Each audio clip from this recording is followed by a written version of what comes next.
Hello दोस्तों, मैं आपका दोस्त अब्दुल गनी अपने YouTube channel only one school में आपका स्वागत करता हूँ।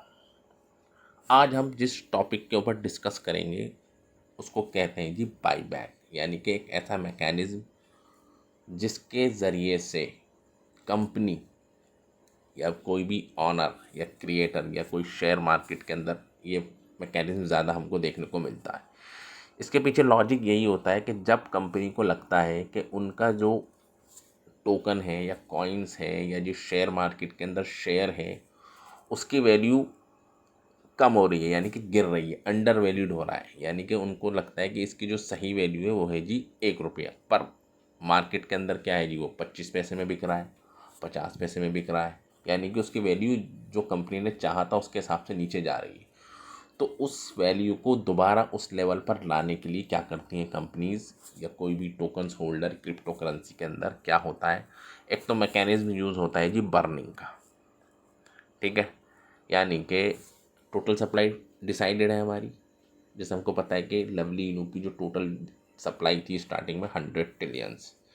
ठीक है, अब उसकी वैल्यू को बढ़ाने के लिए कंपनी क्या कर रही है जी, हर 10 दिन के बाद 5 ट्रिलियंस टोकन्स को कर रही है जी बर्न। करते करते आज की डेट में 70 ट्रिलियंस टोकन्स बचे हैं और 30 ट्रिलियंस कंपनी ने कर दी है जी बर्न। ठीक है जी, आपको ये पता है। और 6 तारीख को एक इवेंट्स ऑन होने वाला है जिसके अंदर कंपनी 10 ट्रिलियंस टोकन्स को करेगी जी और बर्न। इससे क्या होगा, सर्कुलेटिंग सप्लाई कम हो रही है, सर्कुलेटिंग सप्लाई कम होगी तो अब जो सप्लाई बची है जी वो बचेगी जी सारे बर्निंग के पास 60 ट्रिलियंस। अब 60 ट्रिलियंस के ऊपर होगा जी सेलिंग ट्रेडिंग। कोई बाई करेगा वो भी 60 ट्रिलियन में से बाई करेगा, कोई सेल करेगा तो वो भी 60 ट्रिलियन में बाई करेगा। स्टार्टिंग में सप्लाई कितनी जी 100 ट्रिलियंस, अब घटकर कितनी हो गई जी 60 ट्रिलियन। पर बर्निंग का कोई फ़र्क नहीं पड़ रहा, क्यों? क्योंकि कम्युनिटी स्ट्रांग नहीं है, होल्डर्स नहीं है। ठीक है, होल्डर्स नहीं आ रहे हैं। जब होल्डर्स नहीं आ रहे हैं तो जो माल कंपनी के पास पड़ा हुआ है उसको कोई ख़रीद नहीं रहा। ठीक है, ख़रीद नहीं रहा तो वैल्यू नीचे जा रही है। ठीक है, कंपनी के पास हैं तो सही टोकन्स, अगर आप देखें होल्डर्स के पास जाएँ, डिप्लॉयर्स के पास जाएँ तो नंबर 1 जो होल्डर है अभी इतने टोकन्स हैं कि उनको कोई ख़रीद नहीं रहा। ठीक है, उनके बंद करने से भी कोई कोई कोई इम्पैक्ट प्राइस के ऊपर नहीं आ रहा। तो इनका ये जो टारगेट है कि हाँ जी हम दिसंबर के आखिर तक, यानी कि 2021 के आखिर तक हमको लेके जाना है जी इसका प्राइस $1। कितना जी? $1 के करीब लेके जाना है जी हमको प्राइस। ठीक है, और अभी चल रहा है जी तकरीबन पॉइंट, ठीक है जी 0.00000018 की सीरीज़ चल रही है। तो कुछ ज़्यादा असर अभी हमको देखने को नहीं मिला। 2 महीने गुजर गए और अभी सिर्फ एक ज़ीरो किल हुआ है, पर एक ज़ीरो भी दोबारा अपनी उसी रेट्स की तरफ जा रहा है। अब जो कंपनी को जो चिंता सता रही है वो कह रहे हैं जी बजाय ज़ीरो कम होने के ये तो ज़ीरो बढ़ रहा है।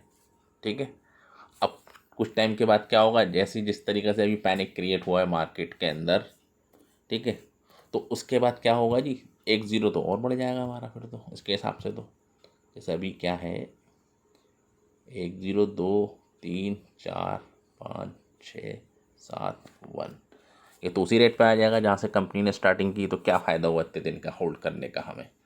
तो इन ज़ीरो को किल करने के लिए अब कंपनी ने एक एक और फिनोमेना जिसको कहते हैं जी बाई बैक, यानी कि रेट कब बढ़ता है, जब कोई शेयर, जब कोई टोकन्स ख़रीदा जाता है और ह्यूज क्वांटिटी के अंदर ख़रीदा जाए, और ठीक है, और उनको बेचा ना जाए, उनको होल्ड करके रख दिया जाए, जब भी तो कॉइन्स का प्राइस बढ़ेगा।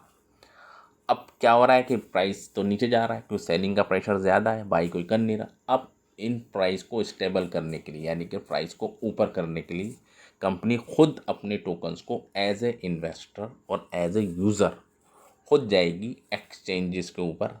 जो हमारे 5 एक्सचेंजेस हैं जो टॉप हैं, होने को तो 7 एक्सचेंजेस पे हैं, उन सातों एक्सचेंजेस पर अपने कंपनी अपने बंदे बिठाएगी और उनसे कहेगी जी हमारे टोकन्स को करें जी बाई।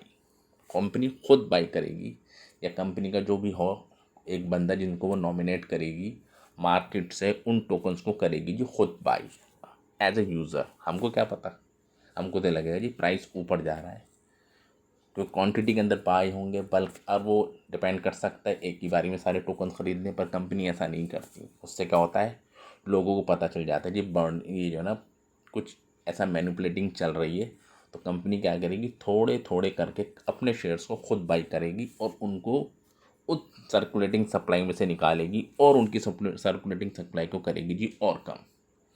ठीक है ना। अभी क्या है कि जो लोग बेच रहे हैं टोकन्स को वो हमारी और आपकी तरह ही हैं जी, वो इन्वेस्टर जिन्होंने लवली इनू को बिल्कुल हाई रेट्स के ऊपर बाई करा था जी। कहाँ पर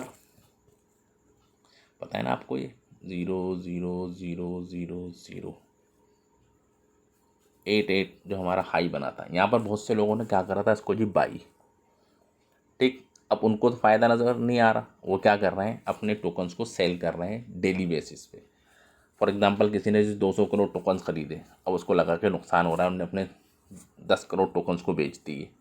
अब उसको लग रहा है कि और नुकसान हो रहा है, कि भैया और नुकसान हो रहा है, तो क्या कर रहे हैं कंपनी, जो बेचारे लोकल इन्वेस्टर्स हैं वो अपने टोकन्स को कर रहे हैं जी सेल।